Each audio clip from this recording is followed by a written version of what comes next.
A man has thrown himself in front of a moving train. His ex-partner is found lifeless in his flat.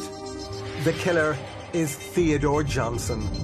Theodore Johnson is a man who had killed 2 previous partners, only to be set free to kill for a 3rd time. How was this allowed to happen? 1 in 5 murders in the UK is now committed by an ex-prisoner. From serial rapists he harboured dark thoughts about carrying out sexual offences to convicted killers, they'd met in prison, they were out on the streets together. free to walk amongst us, They knew he could have killed again. free to murder innocent people. She stabbed him many times, and then she hid him in a wheelie bin. I'm Donald McIntyre, and I'm examining how such tragedies happen. Who's to blame? Is it the justice system? Or are these killers just pure evil? She gained pleasure from hurting people. And ultimately, could an innocent life have been saved? This is Release to Kill.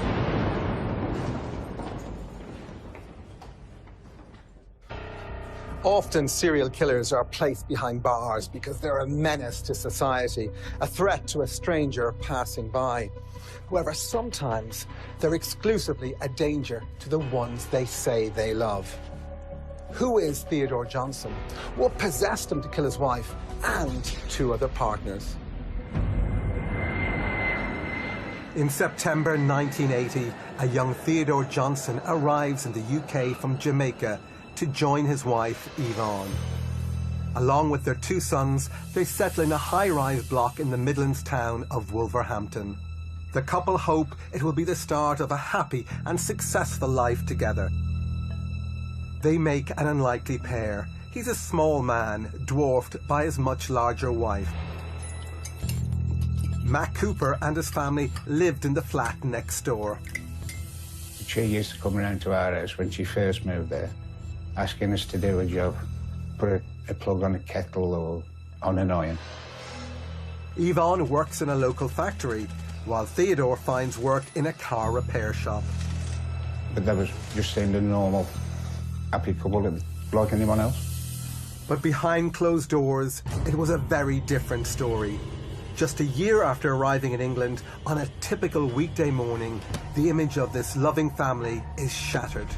And I was just lying in bed. And then I heard a scuffling, as if somebody was having a bit of a tussle. Now raised voices, now shouting. Thought no more of it. I got up, went into my living room, looked at the block of flats opposite, and the people there was looking at the block that I live in. As I looked down, there was an ambulance driving up. Yvonne Johnson had fallen from the 9th floor balcony and was in critical condition. That's the balcony from where Yvonne Johnson went over. So when the wife came from work, explained what happened. Then I went out. While I was out uptown, the police came back to our house and said Yvonne has since passed away. Yvonne, a young mother of 2, is dead, and questions immediately are asked. Eyewitnesses come forward to suggest she didn't fall, but was pushed. Police are now investigating a potential murder. I knew it couldn't have been a fall. The wall on the balcony was too high to accidentally fall over. Theodore Johnson is charged with murdering his wife Yvonne and sent to Birmingham prison on remand, awaiting trial.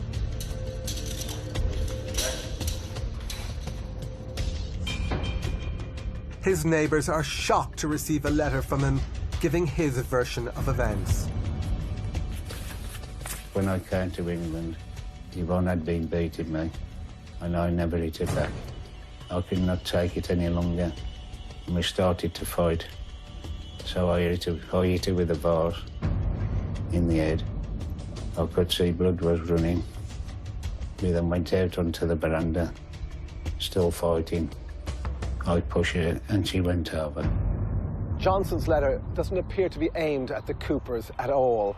It reads more like a statement of defense. He knows that the letter will be read by the prison authorities, and it appears calculated to set himself up as the victim. Johnson also knows that if his defense team can prove he was provoked to attack his wife, it could reduce the murder charge to one of manslaughter. It was a bold gamble.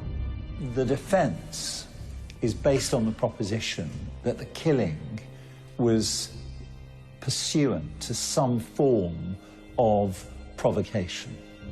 Serious violence, a long spell of taunts, belittlement, psychological pressure, any range of influences that the jury might feel led the defendant to lose their self-control by reason of provocation.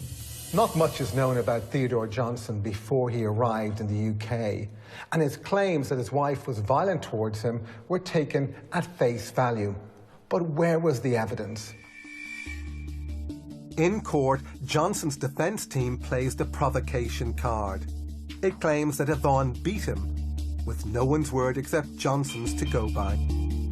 His neighbours, the Coopers, were never called as witnesses, despite having lived next door and only once hearing a scuffle.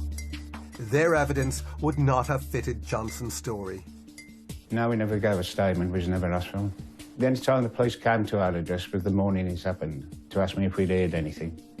Well, just as I explained, we'd heard a scuffling, but nothing to write home about, you know.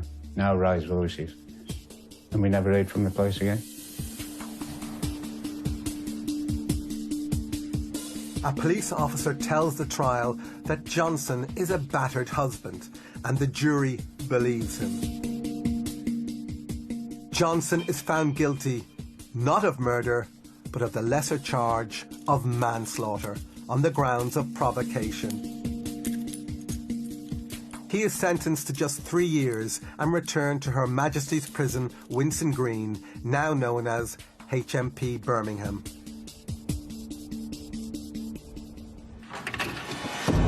Professor Taj Nathan, a forensic psychiatrist, and Adrian Smith, a former senior probation manager, join me in the Crime Hub to discuss the case. The case of Johnson is truly extraordinary.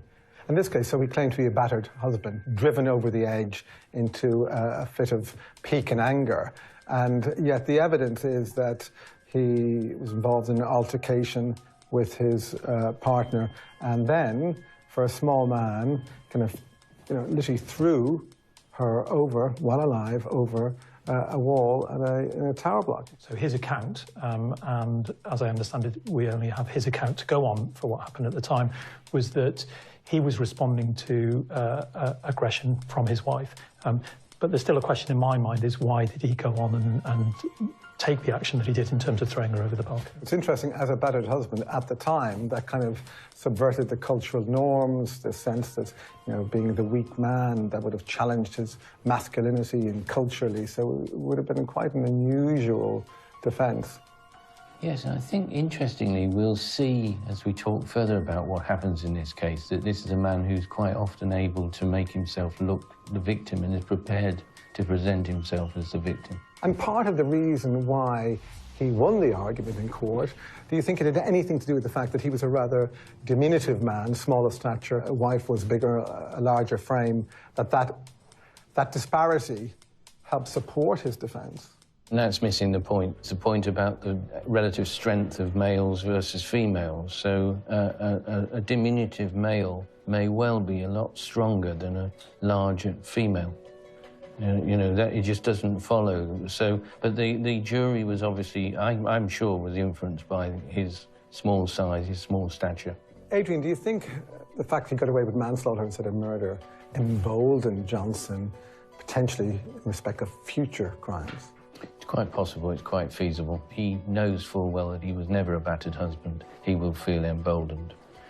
It also would suggest that he was a highly callous individual because he's murdered his partner and he's put his partner up for blame. He's writing to his neighbour and he's claiming complete innocence of the crime. Yes, so it makes me speculate that he is He believes that the successful provocation defence is a recognition that he wasn't at fault. This kind of victim blaming, I mean, I'm surprised he got away with it. Maybe he starts to believe it himself. He also will be aware that there's a very high likelihood that the letter that he sends to his former neighbours will be opened by the wing staff. And it doesn't hurt that he's maintaining a facade, maintaining a position when it comes to consideration for early release.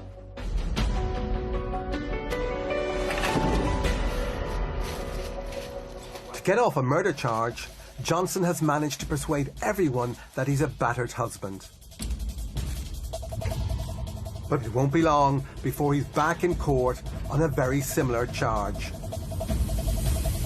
After serving 3 years in prison for killing his wife, Theodore Johnson is released back into the community with high hopes of finding a new partner. When Johnson is released from prison in Birmingham, he has to report regularly to his probation officer. When they first come out on parole, it would curtail who they could associate with, where they can go, where they can't go. There could be curfew conditions. They could be put on an electronic tag. They would be seen by probation. They would be seen by police. That is a given. They may well be seen by a psychologist. They may well need help with their education or employment. When you get out of prison, there's a challenge. If you want to live well, you've got to get a job. You've got to find somewhere to live. There's not a great deal of help, I've got to be honest with you, from the authorities to get you to where you want to be. Well, you would come out with a discharge grant, which is not generous, and they come out homeless, and that is a tragic risk then for them to reoffend. But certainly there would be support around for looking for accommodation. The person would get unemployment benefit if they're living in approved premises. In terms of getting a job, we know tragically that there's a very high unemployment level in this country, and something like 2/3 of the people supervised by probation overall are unemployed. To the outside world and the justice system, Johnson was a battered husband. No one suspected he would kill again, and Theodore Johnson was free to get on with his life. He quickly finds a place to live in Wolverhampton and a job as a car mechanic. Then he turns his attention to finding a girlfriend. Theodore Johnson once again met someone, Yvonne Bennett. The pair began dating and had a child together, and during that time period they moved to North London. The couple settle in Holloway near Finsbury Park. At first it appears they live a happy life, and it seems that Johnson has put his troubled past behind him. But no one can predict what happens next, when the relationship suddenly ends. The relationship between Yvonne and Theodore Johnson came to an end when she had an affair. Johnson takes Yvonne ending their relationship badly. He doesn't like losing control over a partner and becomes angry and aggressive. Fearing for her safety, Yvonne calls the police and Johnson is forced to leave. But he doesn't give up easily. He returns to her flat with a box of chocolates as a peace offering. Tragically, Yvonne lets him in. The meeting doesn't go well. They argue, and Theodore Johnson, angry at being rejected, takes out his rage on the woman he professes to love. He strangles Yvonne to death with his belt, while their small child is sleeping in the next room. Whatever happened was behind closed doors, some sort of row, obviously, and he had strangled her with a leather belt. In an attempt to get ahead of the investigation, Johnson calls police from a phone box. He confesses to having just killed his partner, Yvonne Bennett. Detective Chief Inspector David Nichol was the senior investigating officer. Of course, 1993, there weren't mobile phones all over the place at that time. So we went to a phone box and phoned up to tell us to go and rescue the child. Perhaps to show remorse for his crime, Johnson now makes a botched attempt at taking his own life. He then travelled up to Barnet and went in a park and tried to hang himself with some string. I don't think that's a practical way of killing yourself. I think that's a cry for help, try to cover up your actions and show that you're full of remorse. Theodore Johnson is arrested and charged with murder for the second time. Theodore Johnson can't accept rejection. Is his answer to kill anyone who won't submit to him? I think the problem with domestic violence is that a lot of the research is focused on the victims, and there's only limited research being done on the perpetrators. What makes them do this? Sometimes they're depressed, sometimes they're inadequate, sometimes they don't know how to deal with frustration, sometimes they have personality disorders. I think sometimes those things are not really addressed, and they need to have proper care and treatment to address their offending behaviour, and that doesn't always happen. Once Johnson is in custody, he's remarkably calm. Maybe too calm. Clearly, if you're sat in a police station accused of murder, and whether you've lost your temper in a fit of pique or whatever, after you've been in a police station 24 hours, you have calmed down and you realise the enormity of what you've done. And he would sit quietly. I would suggest now, when I look back, that he was thinking through his defence for the second time about killing a lady that he was living with. I can't recall any remorse or crying or anything of that sort, just going along with the system. Chief Inspector Nicola and his team are ready to go into court, confident they have enough evidence to send Johnson to prison on a murder conviction. Well, as we approached the time of his possible trial, we were more than satisfied that we had plenty of evidence, that the post-mortem reports were done, and we had all the papers. Suddenly, the prosecution team is summoned to the Old Bailey. Johnson is going to make a plea. To our surprise, I'd have to say, he was allowed to plead guilty on that morning, and he was sentenced there and then. Johnson's defence team has submitted medical and psychiatric reports. The judge accepts them. Instead of a prison sentence, Johnson is sent to a psychiatric hospital. Theodore Johnson pleaded guilty to manslaughter on the grounds of diminished responsibility. Proof of diminished responsibility requires the offender to show that he or she was suffering from a disease of mind at the time of the killing, whereby, in effect, that person's thought processes were overcome by that disease of mind. So it's a high threshold, but if established, then it's deemed that the offender's responsibility is diminished from murder to manslaughter. Johnson has escaped a murder charge for the second time. In this instance, he isn't even sent to prison, but to a secure hospital for treatment of his mental health.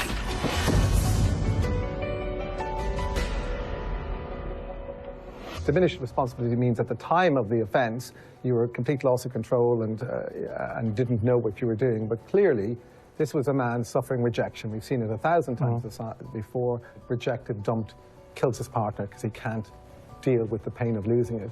Now that, it doesn't seem to be a loss of mind, it seems to be a loss of power. It's likely that here is someone who is not very good at understanding his own emotions, and that leads him in relationships to want to control those relationships. He adopts a sort of controlling stance, which in extreme circumstances may lead to him killing. That same difficulty may cause him to feel suicidal, to suffer with mood problems, but it's not that the mood problems and the suicidal behaviour causes his desire to kill. What we're suggesting is the act of trying to commit suicide isn't an act of contrition. It isn't, in fact, of taking control. So I've killed my partner. Now I'm going to be in charge of how I deal with this and how I sign off on this, rather than being arrested and prosecuted. Yes. But when you look at the detail, it appears that his attempt at suicide was quite a faux one, pretend. It was with a string. It didn't seem to carry much conviction, according to some sources. So it looked like he was playing the system from the outset. There needed to have been a proper assessment of that actual suicide attempt, how serious it was, how genuine, whether it was a genuine suicide attempt. So now we have effectively 2 convictions for murder. One's called manslaughter, the other is diminished responsibility. And you're beginning to think, you know, this guy is beating the system. In retrospect, you're thinking, this guy is defying the odds. There is a pattern emerging between these 2 offences. I can't see that there's an analysis. So I think they were seen as 2 separate events, one where there was provocation, the second where there was a mental health problem leading to the diminished responsibility defence. It seemed that maybe the professionals didn't give enough weight to the fact that whatever defence he gave, there were, at the end of it, 2 dead women. Absolutely. The result is that he's given a hospital order. He's not convicted in a served sentence in Her Majesty's prison. Interesting thing is, because I've always thought that even if you're convicted of diminished responsibility, you get a sentence. You know, when you go to hospital, when you're released from the hospital, you have to go and serve your sentence, do you? The judge has discretion. It's the judge's decision that a hospital order is appropriate. There's not a term to be served.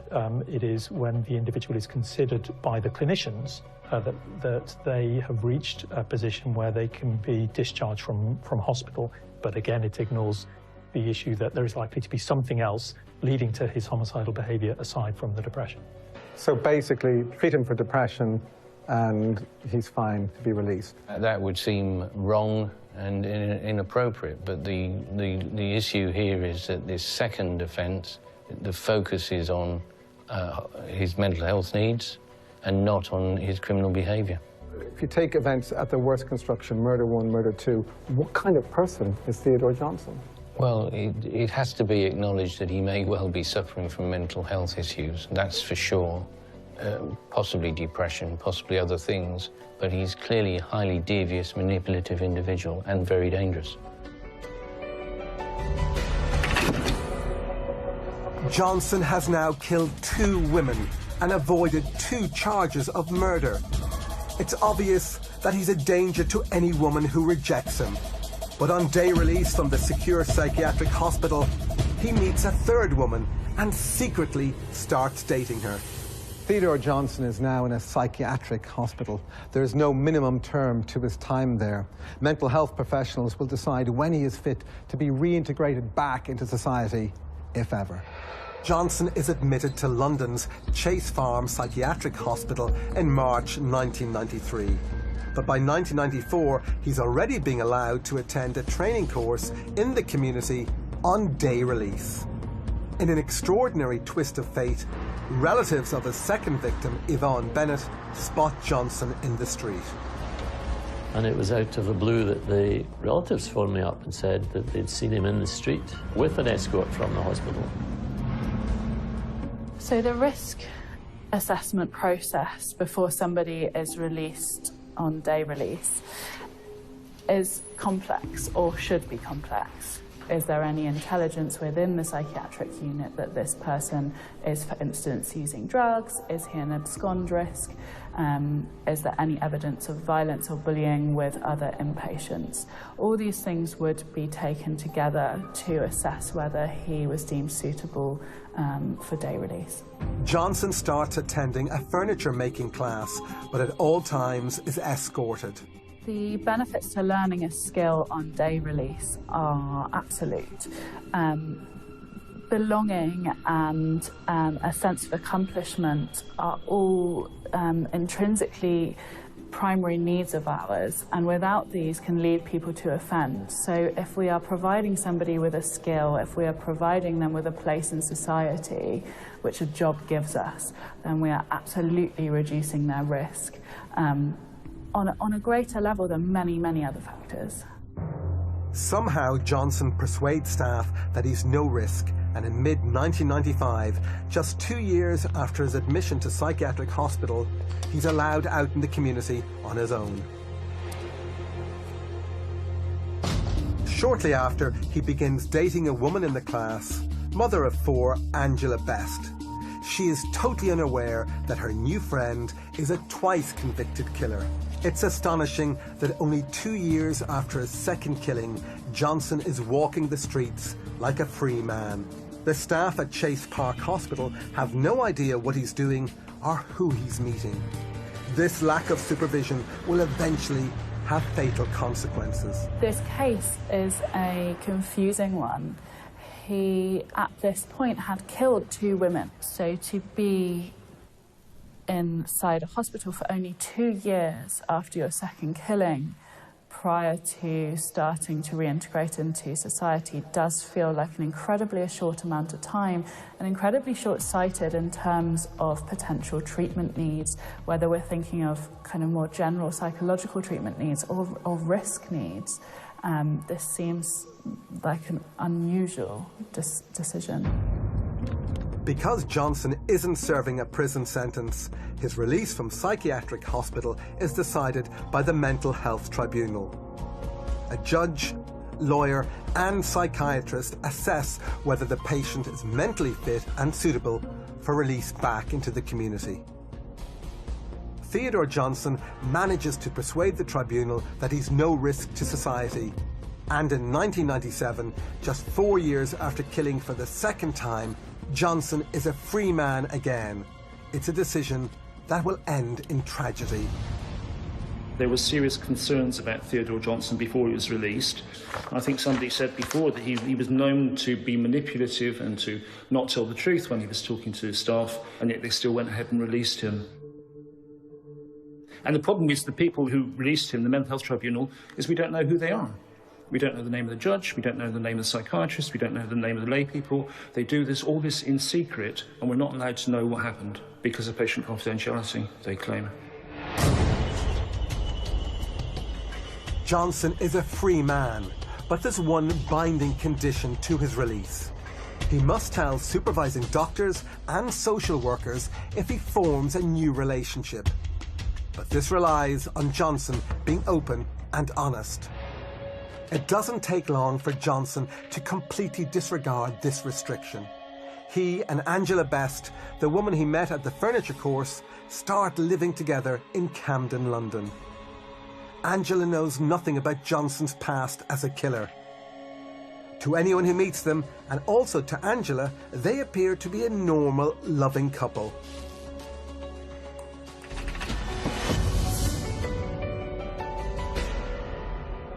What kind of relationship do you think he had with Angela? It's likely that it was a controlling relationship. It's likely that he repressed his emotions, that he didn't understand his emotions, that he didn't really understand the emotions of his partner, but he managed those difficulties by controlling things around him. And it seems that as long as Angela was compliant... Yeah, so if she was compliant, then it suited his approach to managing relationships. And so the trigger was always going to be, 1, a relationship, and 2, a potential breakup or loss of control within that relationship. The relationship, if it had been known, should have been a red flag, should have been an area of concern, because it's setting up the potential scenario that existed previously with both of the previous murders.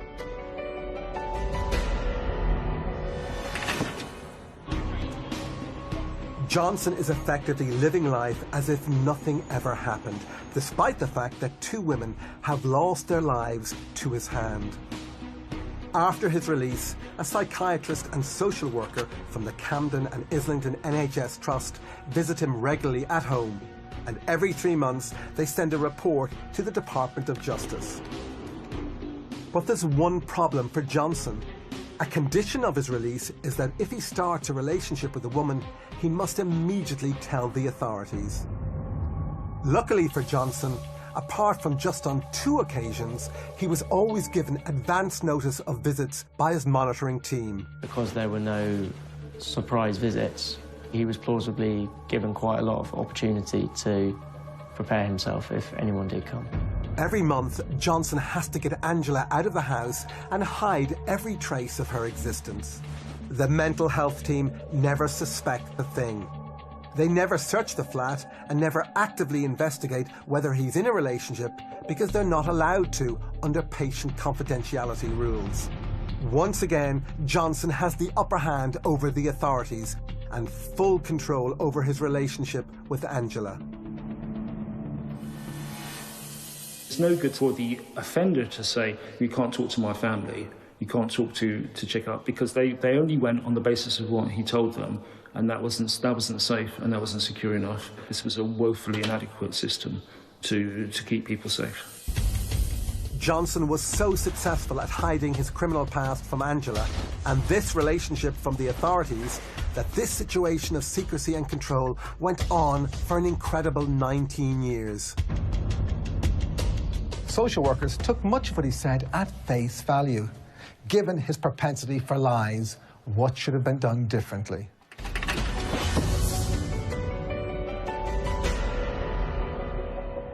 It appears that throughout all the engagement of services with Theodore Johnson, that people just continually took what he said at face value. That's clearly the case.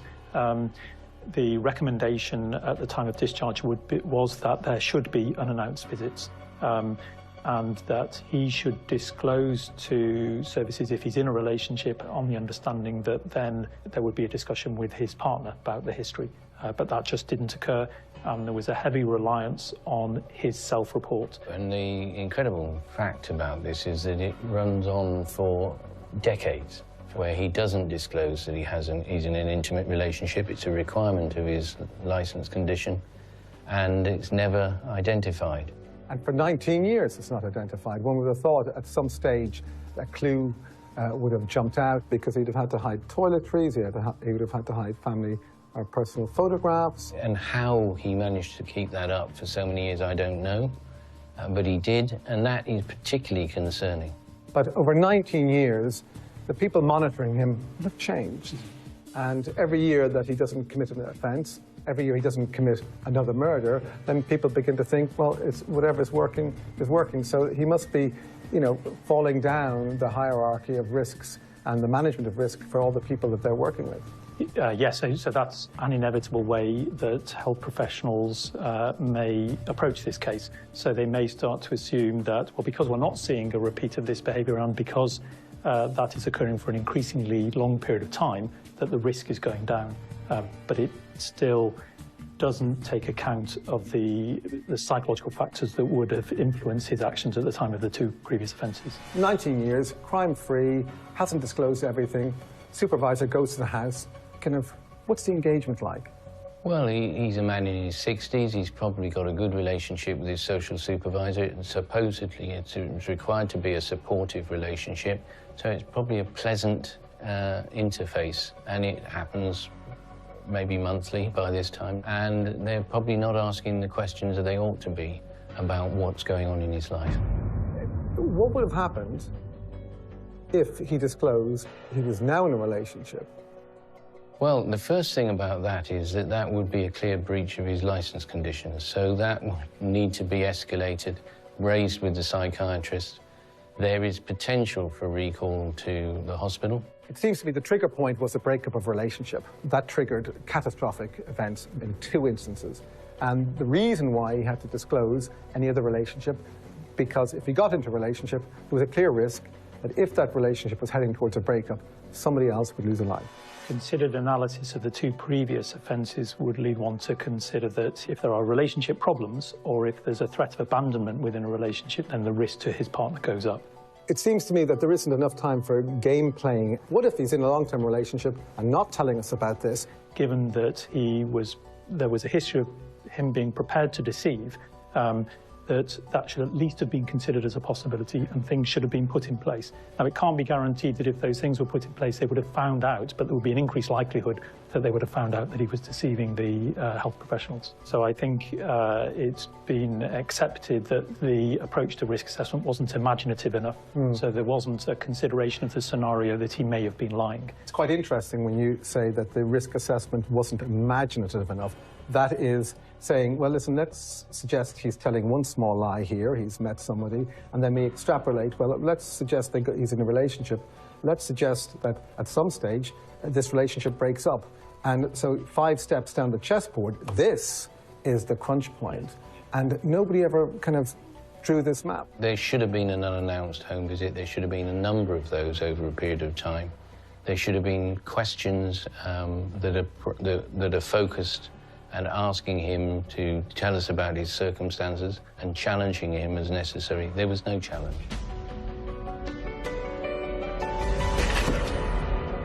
Theodore Johnson and Angela Best are living together as a couple. Should they ever break up, it could spark the same violent reaction that caused Johnson to kill 2 previous partners. Johnson is a ticking time bomb. Theodore Johnson has been playing a highly risky and deceitful game. He's been hiding his relationship with Angela Best from the authorities for 19 years, and remarkably, he was also hiding his criminal past from Angela, until one day.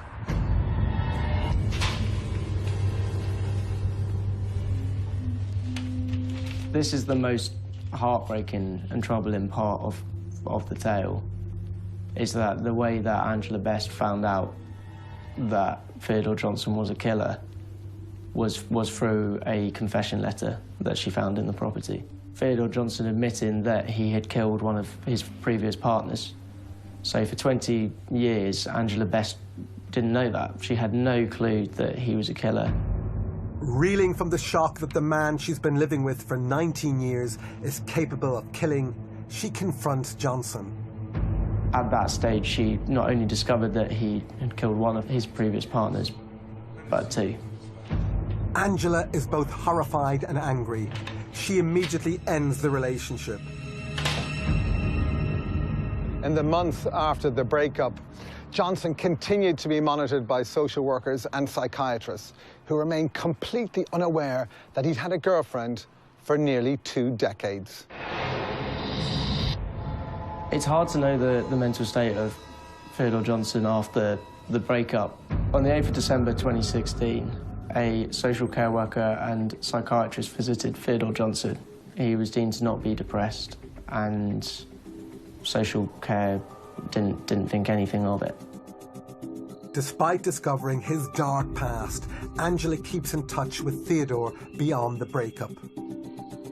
Sometimes people do maintain relationships or connections with people after they split up because they may have a history and they may want to make sure they're doing okay and that they're not in distress, you know. And I have seen that in a number of cases where very generous and warm-hearted people have tried to look after the person after the relationship has ended, but it's ended up in very tragic circumstances.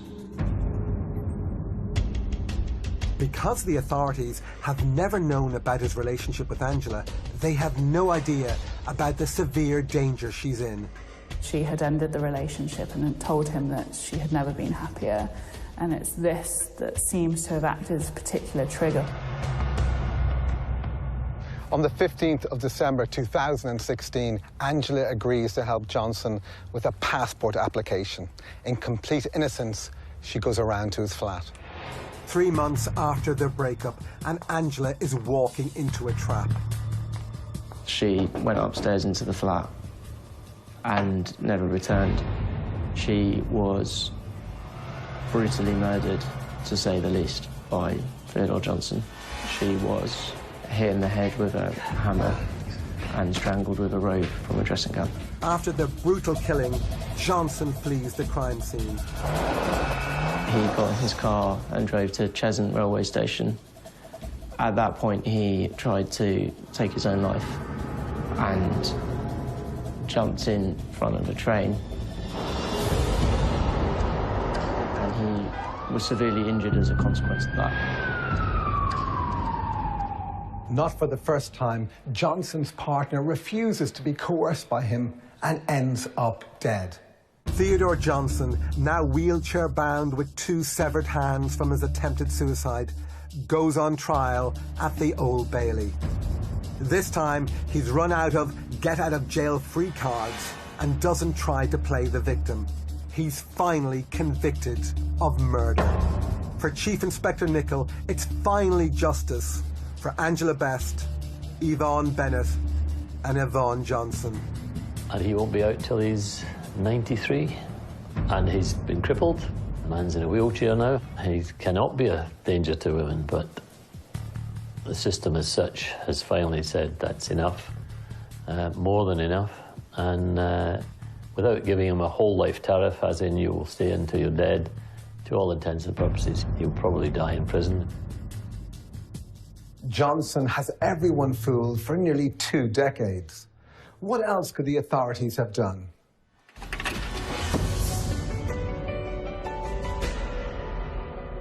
In terms of the trigger point being the end of the relationship, there was 3 months before Johnson responded. It seems to have been premeditated. He had informed her that he wanted her to accompany him to an appointment with the embassy, with the Jamaican embassy. The evidence, as far as evidence could be found, that there was no appointment with the Jamaican embassy. So on the surface, at least, the sense is that he came up with this ruse to entice her to his property. What do you make of a suicide attempt this time? In this instance, it clearly was a genuine effort. Again, he wasn't successful, and the reality is that most people who choose to commit suicide in front of a train are successful.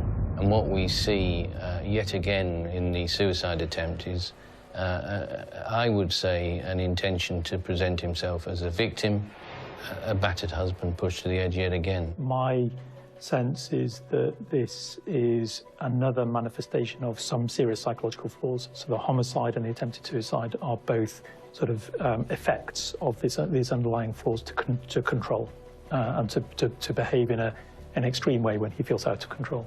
Over the course of 19 years, he fooled some of the people most of the time, but 1 or 2 people he did not fool, and that's why he was still on a hospital order. But should the professionals have recognized that something was amiss? In forensic risk assessment and management, one of the things that one should do is to consider alternative scenarios. So to constantly question the scenario that you're working with and say, well, is there an alternative scenario? So is there a possibility that he may not be disclosing the fact that he's in a relationship? In that scenario, what should we do? There was no challenge, no testing. The focus of the nature of the work was very much on support, so that probably is an issue for the system.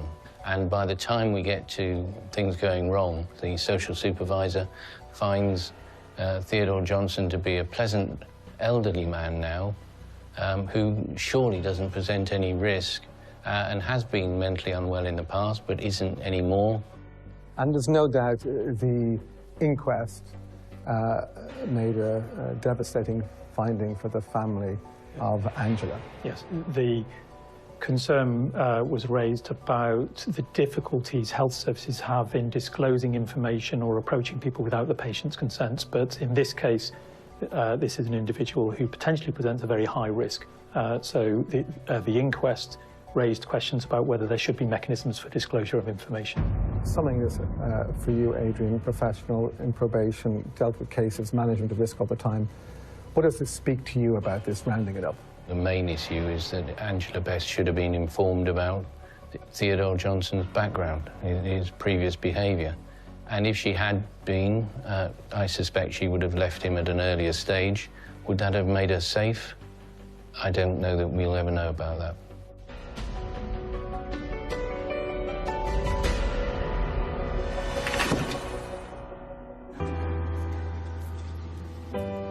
At the inquest into Angela Best's murder, the coroner expresses concerns that the social workers and psychologists monitoring Theodore Johnson had no power to proactively investigate whether he was in a relationship.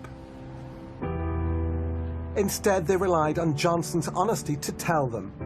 Had they had the authority to make a thorough investigation, the coroner concluded that the outcome would probably have been very different. A prevention of future deaths report is sent to the Ministry of Justice.